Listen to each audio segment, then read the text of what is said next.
ஹாய்ங்க. இது Sunday morning எடுத்த vlog. அந்த அன்னைக்கு பிரேக்ஃபாஸ்ட்டுக்கு வந்து ராகி கூழ் தான் காய்ச்சலான்ட்டு அதுதான் ரெடி பண்ணிகிட்ருக்கேன். இந்த ராகி மாவு வந்து முளைக்கட்டி அரைச்சிட்டு வருதுங்க. ஊர்லேருந்தே அரைச்சிட்டு வந்துடுவேன்.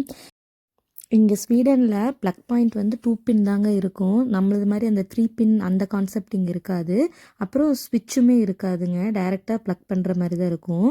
அதனால் நம்ம இந்த மிக்ஸி கிரைண்டரு அதெல்லாமே இங்கே செட் ஆகாது. ஊரில் இருந்தே இந்த மாதிரி அடாப்டர் வாங்கிட்டு வந்துடுவேன் நான் எப்போவுமே. இங்கே இருக்கான்னு எனக்கு தெரியல. அப்படியே இருந்தாலுமே காஸ்ட்லியாக இருக்கும்னு நினைக்கிறேன்.